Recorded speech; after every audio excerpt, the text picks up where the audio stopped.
This episode brought to you by an overwhelming lack of original content and an ever-changing cultural landscape dictated by social norms and what is acceptable.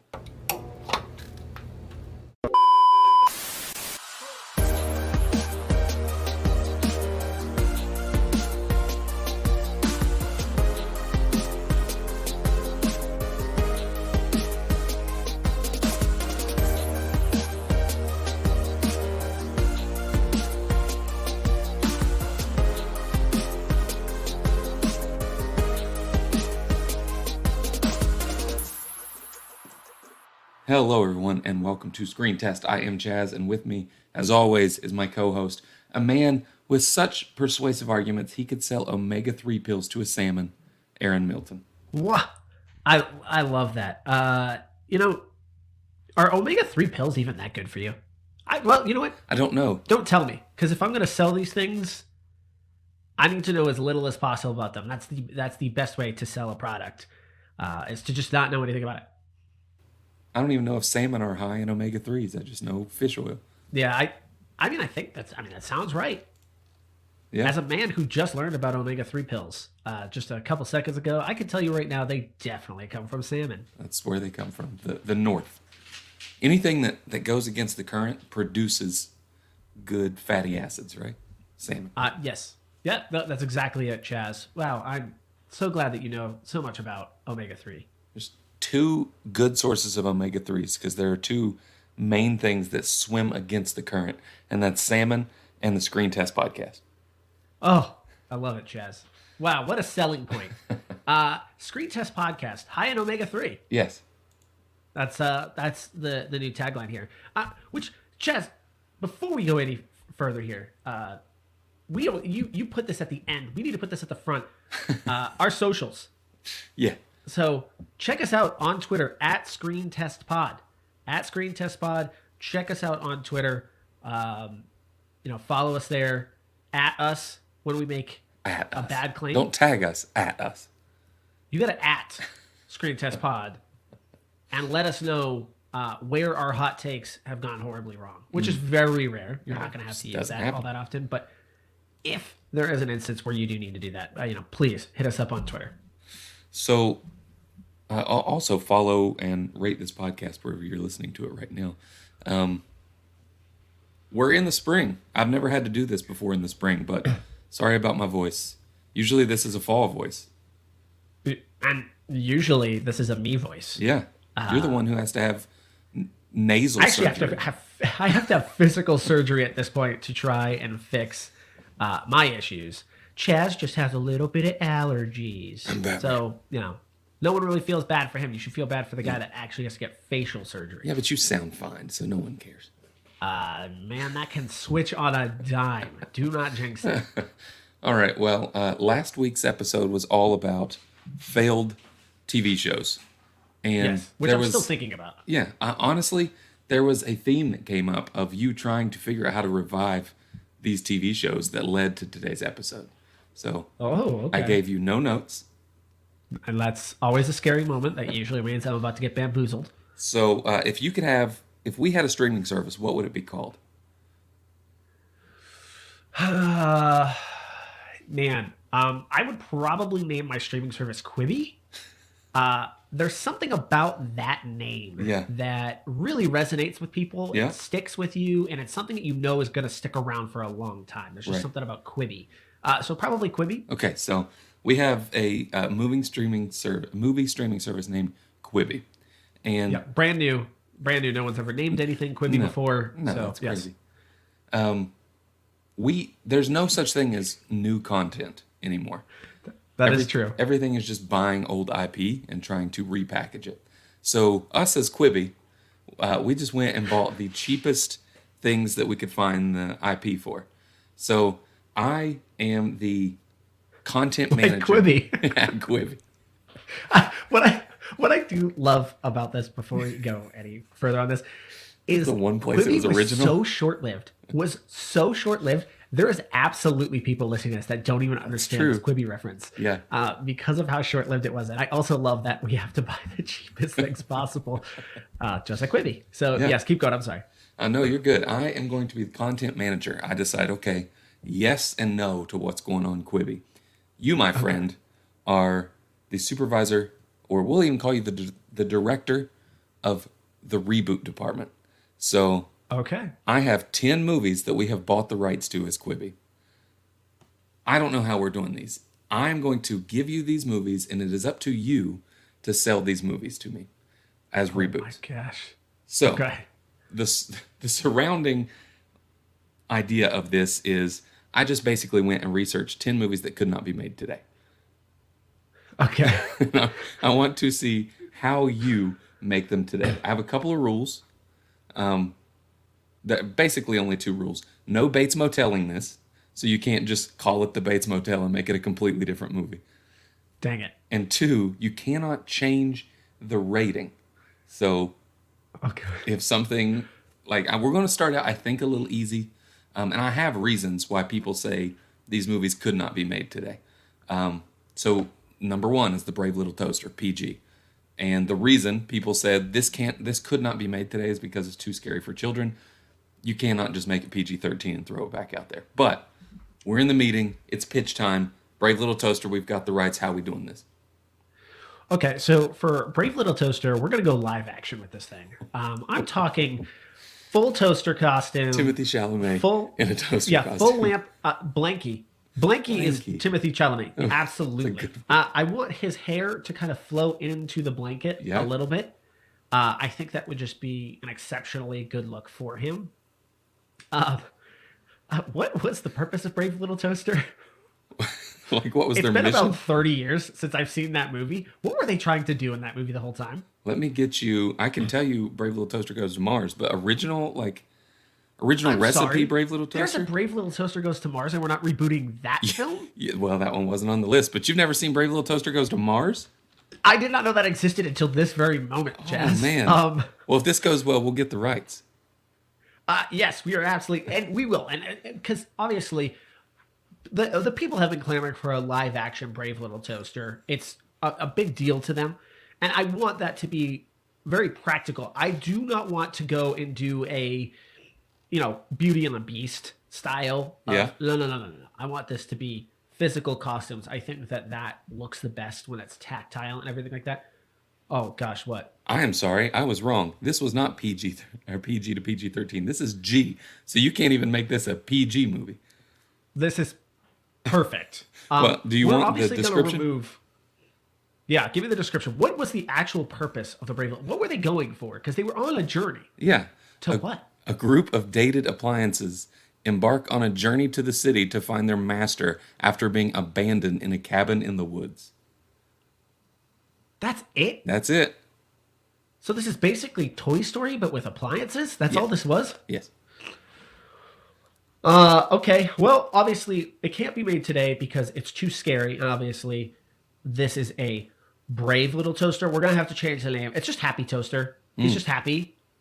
Not because of anything. There's no tension here. There's no tension. This is a toaster, a blanket, a lamp, and I think a chair, if I remember correctly. It is a toaster, a chair, a lamp, a vacuum cleaner, a radio, and a blankie. None of them are grumpy. They're all just generally happy and agreeable characters. We're just going to avoid any type of real tension. They're not abandoned. They're finding who they are, and it's all good. It's all good. Nobody's bad. Nobody's negative here. It's just positive. Really something the kids want to see is adults dressed as appliances being upbeat and positive. That's really what the children need today. So you just pitched me a Teletubbies version of Brave Little Toaster. You could look at it that way. You could. That's one way of looking at it. But the Happy Toaster, the Happy Little Toaster, we'll keep the little in there. Or wait, is the little, does that cause tension because that makes you feel smaller than something else? We'll just stick with the Happy Toaster. Okay. Just to make sure we keep this positive. All right. We absolutely could make this movie today. What are they talking about? I don't know. That is Toy Story, just with appliances. Yeah, I don't change a thing. I just throw this on the streaming service, if I'm being honest. Well, fine, but it does need to be live action. It does need to be live action. And the only cast member requirement. It's just Timothy Chalamet in different costumes. He plays all the parts. We could save some money there. So that way we could throw the casting budget on one person, but he is all of them. I would love for him to play all the parts except for one. Whichever one, I don't care. But all of them, there's just one other random person. You know, that adds a level of intrigue because the whole time you're wondering, well, why was he not the vacuum? Why was he everybody but the vacuum? The vacuum, who are you getting? I mean, Arnold Schwarzenegger, done. Why did I even ask? Perfect. Yeah, that's obviously who we want. All right, we're gonna crank this up a little bit. The next movie that we've bought the rights to, that we can't just stream the actual movie, we have to reboot it for some reason, is Tom Hanks's Big. You can pitch it, or I can give you the problems with it first. It's up to you. Yeah, you got to give me the problems because I need to address those problems. So I don't even need to ask this question, but why is Big a potential problem? I got two problems for you. One is the implied intimacy, physical intimacy, between a grown woman and a 12-year-old in a boy or an adult body. Implied? It's heavily implied. Heavily implied. It's all but shown on screen. And the second issue is that a 12-year-old just straight up runs away and lets his parents think he's been kidnapped for months on end. Yeah, that might also be a problem. Runaways were kind of a big deal in the 90s. No carton kids. Yeah, there was just like a... do you remember the movie North? North. Not off the Do you remember top of this? my head. All right. Well, listen, we'll get the rights to that one also later. Quibi's dying for this type of stuff. Yep. All that to say, obviously, what was Big rated? Big was rated PG, right? Big is 1988, so we're pulling some 80s, and it was rated PG, yes. Yikes. So I have to somehow keep that rating. So we're going to eliminate any type of relationship at all. Better yet, his relationship, he has a very close relationship. Instead of with a woman, it's a talking dog. I got real worried for a second, but you pulled it back. Again, no physical intimacy. With the dog? His best friend is a dog. A talking dog, obviously. Yeah. Also, as a side note, this dog is also very good at basketball. We might be able to tie in Air Bud later on a spinoff. As a spinoff, Quibi might get rights to Air Bud, and we can spin that off. He's going to be first introduced here in the movie Big. Okay. We're obviously going to get rid of Tom Hanks. He's way too old for this now. It doesn't make sense anymore. Obviously, we've used Timothy Chalamet at this point, so we can't really use him. You know what? Actually, I'm thinking we go like really old here. Let's go in reverse. Let's go really. Can we get Harrison Ford? Yeah. Let's get Harrison Ford here. So the child is going to be like an 85-year-old man. Oh, so with a talking dog. It's like Big meets Air Bud meets Grumpy Old Man. It's gonna be a little bit of all of that. Yes. Okay. Yeah, it's gonna be a little bit of all of that. Just because we want to leave our avenues open to where we might want to explore here in the future. Also, he didn't run away. Mm-hmm. What it was a magical lamp. Genie turned him into an 85-year-old man. He said he wanted to be older. Whoops, you're 85 years old. So crazy. We might also want to stick him in a wheelchair. I really want to make this all-inclusive and kind of get all the bases here. I think that makes sense. So the genie takes him 85 years into the future? Oh, he's not 0 years old. So no, he has to go 85 years into the future. Whatever. He's just an 85-year-old man. So he is an 85-year-old man in like current day. Like he wakes up and it's next day. He's just 85. Where it takes him into the future. Yeah. Okay. Yeah. No, he's just an 85-year-old man in a wheelchair with a talking dog as a companion. Okay. Who also plays basketball. So the whole thing was that Tom Hanks goes and works at a toy store in New York City. This dude's just already retired. He skipped his entire working career. Yeah, we think that would, that really spices this up a little bit more. It also, children need to see grandfather figures more in their movies. And I think that this is a great way of doing that. So, yes, he's going to be 85. Okay. So he's never worked. He has no pension, no 401k. And now he's just an old man out on his own and he has to figure it out. But his best buddy... Here, buddy. The talking dog. We're going to call him Buddy. Yeah, of course we are. We're gonna nod at it. We're gonna nod at it. He teaches him how to love again. Okay. Even though he's homeless in 85 in a wheelchair. And he's but the dog will. before the dog? Oh, yes. Harrison As a Ford was a child, good he was like a choice. curmudgeon child. Okay. And now he's an 85-year-old man. You're asking great questions. You're really opening this up. My job. To very Gotta make specifics. sure. Yeah. That's Yeah. great. Fun fact, the first 2 movies we talked about featured John Lovitz. Is John Lovitz a problem? Interesting. All of his movies Is he can't the be problem? made. But you brought Harrison Ford into this, so let's go straight for it. We did not get the rights to the original Indiana Jones. We did not get the rights to any of the sequels except the Temple of Doom. So all we can do is no prequel, nothing comes after. We just have to remake Indiana Jones and the Temple of Doom. Goodness gracious. So, all right. So we're not going to get Harrison Ford again. We've just used Harrison Ford, so thanks for taking that off the table. You could have given me a heads up that we might need Nope. Harrison Ford in another film. You did here. this to yourself. Okay. Well, we're going to go way in reverse. What's Zac Efron up to these days? I always thought Zac Efron would have made a perfect Indiana Jones. He's doing Down to Earth, a Netflix documentary. So we got to pull All him right, from Netflix. we'll check in on him. We'll see how he's doing. We'll see if he's interested in being Indiana Jones. And he's like, oh, yeah, I would love to. I've always loved those movies. And we're like, no, just one. Just Temple of Doom. And not even That the is original. all you're going to be doing. Yeah. Yeah, that's it. We might want to save some money on this one. So we're obviously going to film it on a set in my backyard. Okay. Is where this is going to be filmed. I also think that it would make more sense for the actual, because right, that's got the famous ball rolling at him. No, that's the first one, man. This is the... So what happens at Temple of Doom? Okay. In remind 1935, me. Indiana Jones is tasked by Indian villagers with reclaiming a rock stolen from them by a secret cult beneath the catacombs of an ancient palace. Okay. Kalama. Because I'm thinking a good twist here is we kill Indiana Jones at the beginning. Yep, sorry, Like Zac we, Efron. we kill him At the beginning.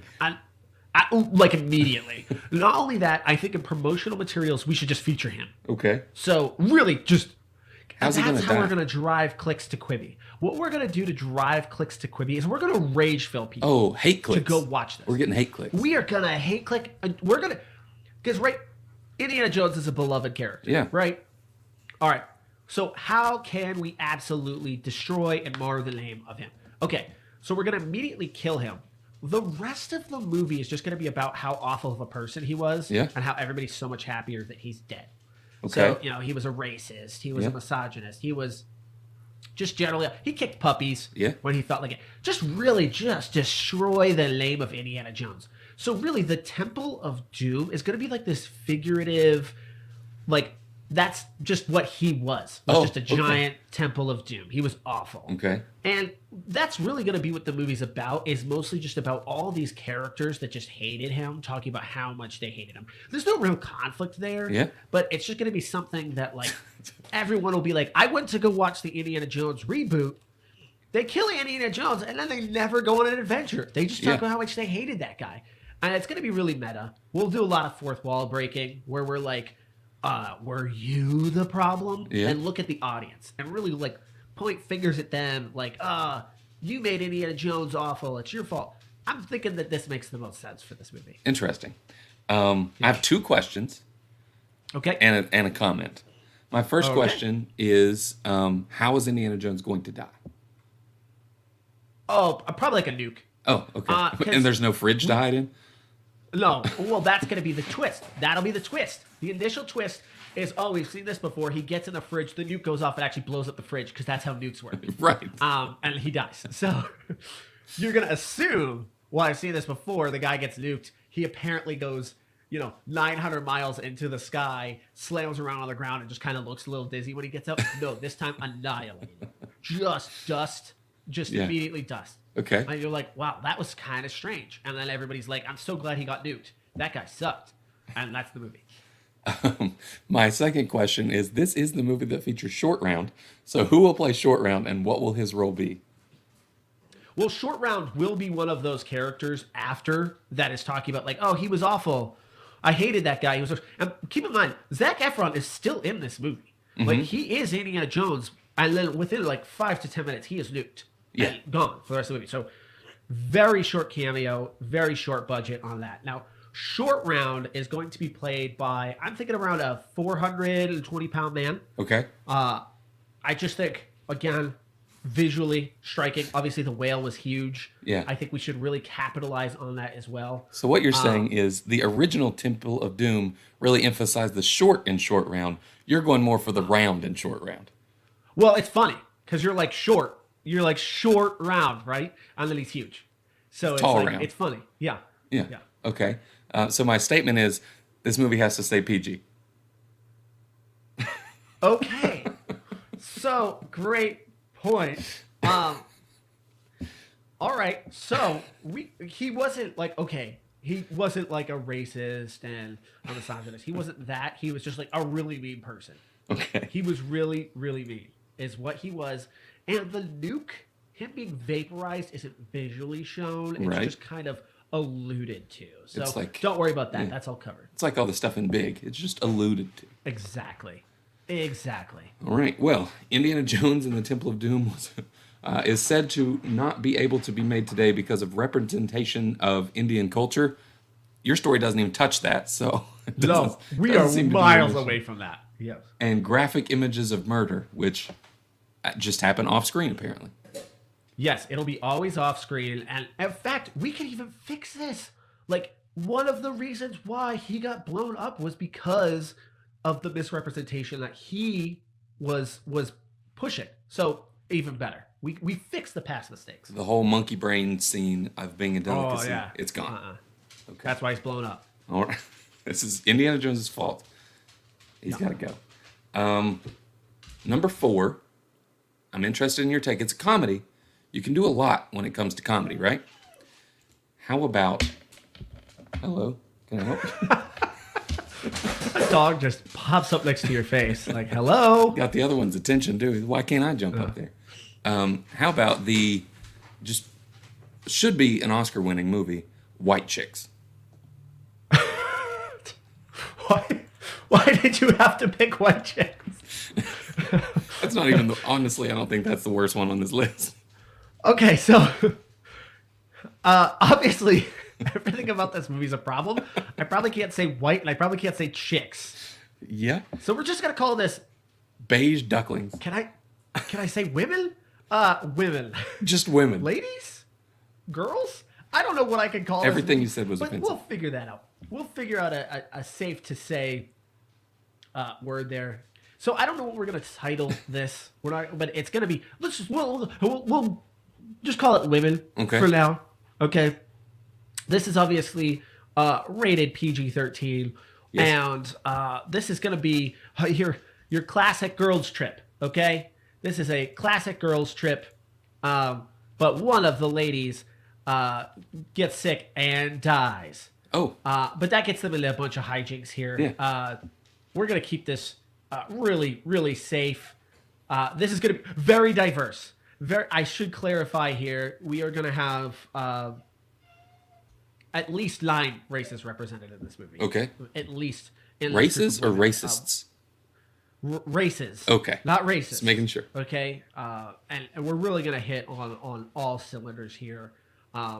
We will emphasize, though, the Wayans will be in this movie again, obviously, with their comedy chops. Yeah. We're going to put them back in this movie. I think it would make sense to make them as one of the ladies, but both of them. Better yet, what I want to happen here is I think that one of the women should be played by both of them. Almost every other scene, it's the other brother and the other brother and the other brother, to the point where it's jarring and almost disturbing. Yeah, so pretty much just basically what they do with children, like twins, in the film industry. Yes, but they don't look that much alike. Like, they look alike, but they're not twins. Do they look alike when they're in whiteface? Are you putting them in whiteface? We're not going to touch whiteface, Chaz. Okay, I want to be clear here. We are not going to do that. Okay. Just checking. I understand I emphasized hate clicks, but we're going to hate click on Indiana Jones. We're not doing that on this. This is almost a borderline procedural crime drama. Okay. But all that's going to happen, the Wayans brothers, whenever they're on screen, is just going to be praising how great the other women are. they literally they will add nothing to the actual story or plot development. They're going to be like, I can't believe Tracy died. That's really sad. What do you think, Susie? And she's going to go, you go, girl. And it's going to be a lot of that. So they're not even disguised as women at all. We might throw some makeup on them because that's hilarious. So we might throw some wigs, some makeup. But again, all they're going to be doing is empowering the women around them to solve this crime. What happened to Tracy? And again, we're just calling this women. I just want to be clear. There is no white. There is no chicks. That is not going to work here. We are just going to call this women. I just call it Tracy. Or what happened to Tracy? What happened to Tracy? But I think that you still want to get the essence of white chicks there. And so I think just calling it women is just the best way to bridge that gap. Yeah. I think we can sell the rights to white chicks because we can make this movie and it will have no overlap of the original white chicks. Yeah, you could be right. But I want the Wayans brothers. And I want them praising the women around them for being so strong, brave, and powerful. It is a known fact that the only way to get the Wayans brothers in your movie together is to buy the rights to white chicks. So yes, I guess that was part of the contract. Yes. Yeah. Number 5, Mrs. Doubtfire. Why could Mrs. Doubtfire not be made today? According to people, for gaslighting and familial abuse. What? Yeah. Gaslighting? Gaslighting.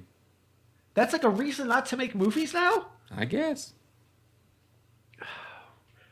All right. So a painful divorce happens in this movie. We need to cast this. Obviously, we've got an iconic role here. Who are we going to have play the iconic Mrs. Doubtfire character here? I want to... Marlon Wayans.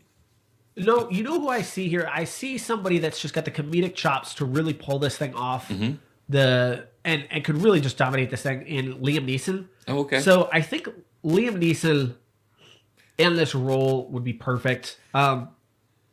There's something about seeing that man, I think, in makeup and a wig. Yeah. That would just be perfect. Yeah. Like that's kind of what we've been craving in cinema for a long time, is Liam Neeson to dress and drag. It's just kind of what we need. So he's the kind of guy that I see in there. And, we'll take it much more serious. We're going to make this probably much more like a drama. Listen. Because he's the voice of Aslan, okay. I think that's trusting and just familial, and I think people will want that. I immediately went a different is how route. I see this. I immediately went a different route in my mind. You bring up Liam Neeson. Mrs. Doubtfire is rated PG-13. You know what else is rated PG-13? What? Taken. So I see this as... Oh my gosh, you just cracked the code. The divorce happens, and literally he picks up the phone and calls his ex-wife, and he says, I have a particular set of skills. I will get my children back. And then he is dressed as an old lady. He is dressed as an old lady. That is his particular set of skills, is wow, dressing in drag. We have figured this out. What a beautiful crossover here. Why did I not even go there? I don't know. Chaz, you should be in my role here. That is genius. That is what this is. That's 100% what this movie is. And you can do that on PG-13. That's easy. Yeah. I love it. You go with Liam Neeson. You can keep Pierce Brosnan, right, as the new boyfriend. He could be like a rich, older, suave gentleman. I do love Pierce Brosnan. But at the end, favorite Bond. It's Liam Neeson versus James Bond. And they fight. Wow. But not to the death, because this is PG-13. That's true. We got to keep it safe. The murder cannot result in death. Those are the rules. Yeah, is the rules. Murder cannot result in death. Yes. I hope that's just something. This is the 3rd episode now. I hope that is something that keeps recurring, and people jump in on episode like 50, and they're like, "What are they talking about? Why do they keep saying murder resulting in death? What is that?" Oh man. Okay, so far, Brave Little Toaster, 100%. I'm very interested in your Indiana Jones and the Temple of Doom. It's very meta. In my mind, I see it almost of like a Fyre Fest documentary where it's just people sitting and being interviewed in front of a camera about Indiana Jones and how terrible he was. That's exactly how I think of it, yes. And Mrs. Doubtfire, 100% I'm in. Number 6, how do you fix... I'm killing it out here. You're killing it. How do you fix Shallow Hal? Oh my gosh. literally unmakeable movies. Like, you put in Mrs. Doubtfire, which I'm like, you can probably pull that off. And then you throw in Shallow Hal. Shallow Hal, man. I already did, like, an empowering women movie. Yeah. Like, two back. Yep. And now I got to figure that out, how to do that again? Yep. Would you like to know the reason that people say Shallow Hal could not be made? Yeah, sure, Chaz. Go ahead. Tell me, why does this movie not work today? Because everybody hates Gwyneth Paltrow. No, just because fat phobic, you know? Gosh. Okay, we're going to gender swap this thing, obviously. Because that's the Hollywood style, is just gender swap it. And in this case, the woman is... she's the one that's now kind of the awful one at the end, and then the guy is kind of gross. We're not gonna go fat here. That's not gonna work nowadays. So what's just like a detestable thing that a man could be? Man, just a man? That's a good question. Yeah, just a non-gentleman, whatever that means or a gentleman. You know? Maybe. All right. Maybe that's like the trick. Okay. In her eyes, he looks awful, and gross. And come to find out, he does just look awful, and he is gross. That's the twist. Is you think you're being tricked the whole time, and then he's actually gross. He's actually disgusting. I feel like I'm trying to play it safe here. Yeah. I'm trying to play it safe. I see. So the best way to make this safe is just the guy's awful. Better yet, she's actually very nice, very kind, and then he's just awful. And then in the end, she ends up with an awful man. That's what you're pitching me? No, he like dies or something, and then she gets like a nice guy. He was Indiana Jones this whole time. Yeah, basically. So we'll fix it at the end. We'll just kind of like we'll call it like Wonderful Hallie. Okay. The sequel to Shallow Hal, and she's just great. And he's awful, and he explodes. He gets nuked. We'll nuke him. Okay. Yeah, we'll nuke him for some reason. Because I feel like, that's what the audience wants to see, awful guy get nuked. Yeah. It just makes them feel better. And then she'll get, some super hunk. Ryan Gosling. We'll get Ryan Gosling in there. Yeah. So what I'm picking up is in order to make a movie today, you can't start with anybody who is awful to have any type of character development, because that's offensive. Oh, yes. Yes, okay. Chaz. There is no nuance here, okay? This is straight down the pipe, winners and losers here, okay? That's what this is. That's the name of the game. That's how we win the streaming wars, is right down the pipe. You know who's awful and detestable, who's lovable, and they're the best the whole way through. Character development cannot exist in 2023. So that is how we're going to make these movies. Oh, dang, that's a shame. That's my favorite thing. How about the movie Airplane? This is Quibi, Chaz. This is Quibi. Quibi. Don't forget. Airplane on Quibi. Are you kidding? Chaz, how are you supposed to do Airplane? The bottom three are the worst. Oh, gosh. How do you make Airplane? Well, obviously, we don't want to be too on the nose. Yep. This is going to be called Bus, and it's going to take place on a bus. Okay. I think it's also a just more fun name to have on there. All of the jokes are gonna be super. Gosh, can we do slapstick? Can we still do slapstick? Is that still allowed? To a point. May I commend you though? First out of the gate, I don't think you can do movies on airplanes anymore in this day and age. No. So. Also, why would we want to when we just had an absolute blockbuster movie called Plane that just recently came out, and truthfully, all movies after that point that have Plane in the name are going to have to live up to Gerard Butler's Plane. Yeah, and fun fact, which takes place mostly on an island. That is not a bit. Aaron is talking about an actual movie that just came out, and it's called Plane, and it takes place with Gerard Butler on an island after a plane. Yeah. So what we want to do is not be associated with that at all. So yes, we cannot do it on a plane after what Gerard Butler just graced us with. So we will do Bus, is what we'll do, which makes things obviously a little bit more complicated because you can kind of see everything from the front to the back of a bus. So any kind of scenes taking place there get a little bit more challenging when you can literally see every character. That's true. In this. I'm thinking about making this a one shot. Okay. I'm talking single camera in the bus, and let's make this 3 hours long. Okay. I think One shot we on a bus. really should take this to the next level. Okay. Yes. The 1918 of comedies. Yeah, and I also, Chaz, I want an added element here. Okay. Chaz, are you somebody that gets car sick very 1917, easy? pardon me. Chaz, I want you to be so car sick when you watch this movie, you don't even know which way is up anymore. I want this guy to kind of be carrying the camera under his arm, just one arm. All right? And he's just kind of running around this bus, just kind of filming these scenes. It'll still be a comedy. We're going to keep it slapstick, really true to form, okay? But that's really how I want this thing to be shot. Huh? 3 hours of Cloverfield on a bus? That's kind of what I'm thinking, Chad. Okay. Like, I'm thinking that this would make the most sense. Is something that makes people violently ill because of how it's moving. But I think that'll sell. Like, I think kind of like... Right, Chaz, when you go to the movies, you experience certain things, right? When you see a comedy, you laugh. When you watch a drama, you might cry. When you watch a horror... This is on your phone. You might be scared. Yeah. But... do we have a movie that just makes you physically ill? Like, why is that not a category? Where you're like, I'm a huge fan of horror films. Oh, yeah? Well, I'm a huge fan of nauseous films. And we're going to redefine a category here with Bus. The sequel to Plane. That's rated PG. It's a prequel. A prequel. It's a prequel. We're going to make it a prequel. Yeah. It's rated PG. Can you believe that? The original Airplane? Yeah, I do want this to be a family-friendly affair that results in everybody in the household feeling very sick. Kids throw up all the time. So they're used to it. It'd be great. Okay, I'm sorry about these last three.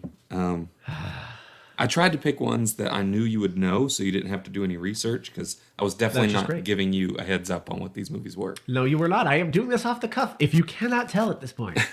You were upset about White Chicks and Whiteface. Yeah. Tropic Thunder. You got some... This was made in 2008, so it's very recent. And it's rated R, so you've got some wiggle room. You can keep it as an R. What's this? This was like the last time, I think, literally ever, that like blackface was kind of okay on a TV screen. 2008, that's crazy. It is still crazy to me that Robert Downey Jr. did blackface and still was Iron Man. Yeah. Like, how does that happen? Yeah, that episode of Community doesn't exist anymore. I don't understand the rules. Yeah. Which was about a black elf. Right. Or a dark elf, whatever he's called. Gosh, that scene still cracks me up to this day. So funny. Jazz, so how are you going to make Tropic Thunder? Me? No, how are you going to make Tropic Thunder? Okay. Okay, so it's Tropic Thunder. It's just the entire movie. It's Tropic Thunder, but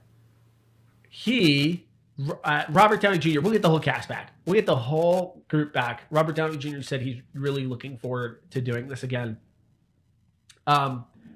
But you know what? We're going to cross-pollinate here a little bit, okay? Okay? I know we've got, a potential Air Bud here. Robert Downey Jr. is out. For no reason at all, we're going to bring Timothée Chalamet back as Blanky in this film as Robert Downey Jr.'s character. Because we want to cross-pollinate here, and that's very safe. Everybody likes Blanky. They're going to love it after they see Happy Toaster. And they're just going to be happy to see him back in the movie. No controversy there. We are miles from a controversy. And so we're going to go and just put Blanky in there. He's back. And the character Blanky? Yeah, just the character. We're not really going to explain it. Okay. The idea will be, super meta. Okay, so the joke is going to be, because it's comedy, that Timothée Chalamet, playing the character of Blanky, actually turned into Blanky. Oh, okay. Okay. So it's just a blanket that's voiced by Timothée Chalamet. No, he's gonna have actual fabric attached to his body. Okay. And he's gonna be Blanky, and then the joke will be, instead of going blackface here, he went blanky face.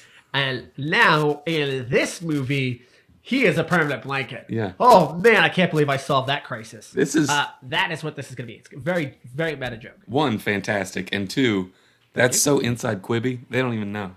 Yes. Oh man. Yes. Because you'll watch the Happy Toaster and with your kids, and then you'll watch Tropic Thunder, Redux or whatever we're gonna call it. It's gonna be something cool like that. And you're gonna have Blanky in it, and you're gonna be like, "That's a funny joke." That because I saw the Happy Toaster, and now look at him. He's stuck as a blanket man for the rest of his life. That's awesome. And if you have no kids and you skipped Happy Toaster, now you got to go back and click that and watch it, so it's even more clicks. You're gonna want to know. Oh, man. It's great. It's good. Man, I dodged a bullet there. good luck here. We got the rights to I Now Pronounce You Chuck and Larry. Gosh darn it.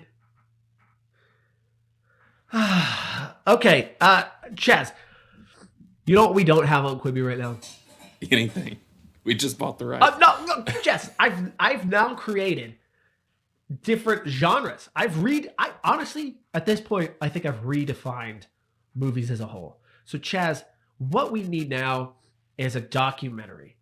So what we're going to have here is just simply a documentary about the passage of gay marriage. And that's all this is. We're going to keep this really, really safe. We're going to use this. No jokes. This is going to be very serious. Although we will still have Kevin James doing a voiceover here. Okay. He's like the narrator.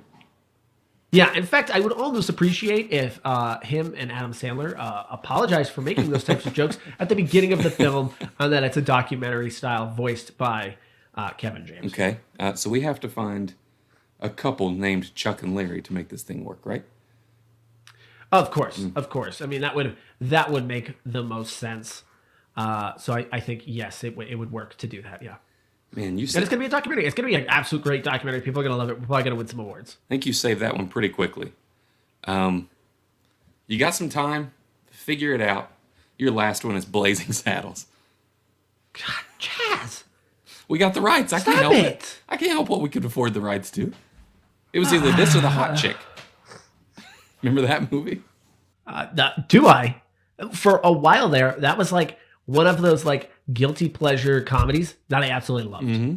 I've probably seen My Super Ex-Girlfriend and The Hot Chick like 20 times each. That's insane. That's just dumb comedies I would just put on from time to time that I would just always get a good laugh. I mean, for a hot second there, I thought Rob Schneider was like one of the funniest guys in the world. And you know what? He still is. We're bringing him back for Blazing Saddles. Oh my God.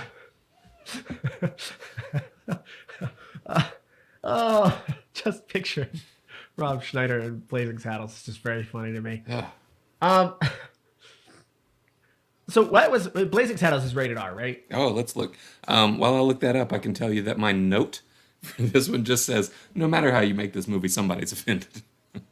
That's the problem, Jess. Like, there's obviously, like, you can find some very obvious things to go after here, but there's literally, like, way too many of those things to count in this movie, and that is, I mean, kind of the genius of Mel Brooks' comedy. Yeah. It was rated PG. And those nuances are just... What? Joking, it's R. Okay. I was going to say, we might as well just get this movie and destroy it, because we cannot use it.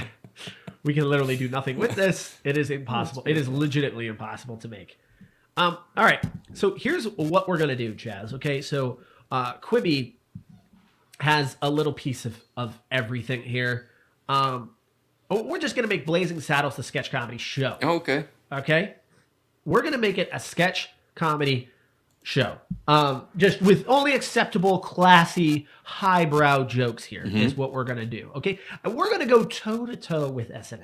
Okay? Oh, snap. I think that we can do that. By the way, this is permanently hosted by Rob Schneider. I do want to keep Rob Schneider involved in this as America's funniest comedian. I think it just makes sense to keep him. As America's Hot Chick.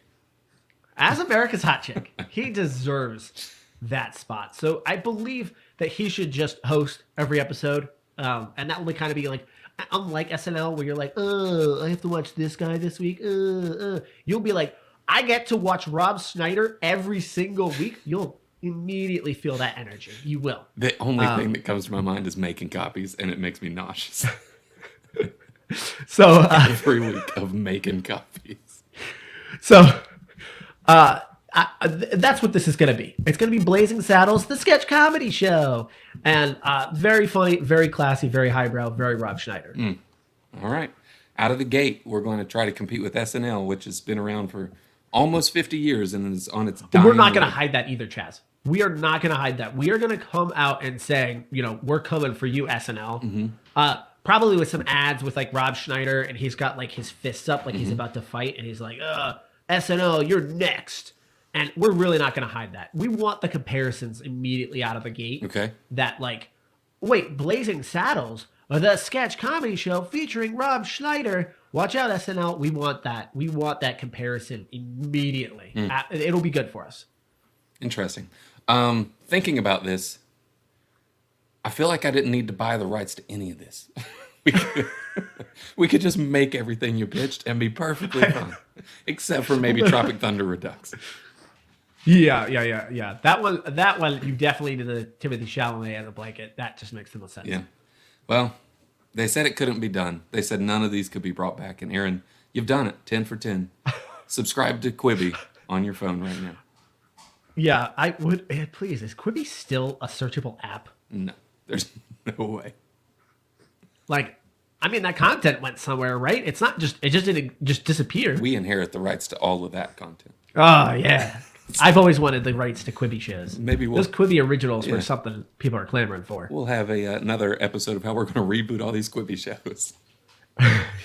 Oh, man. But, yeah, we got to get to development. So for now, that's all I got. See ya.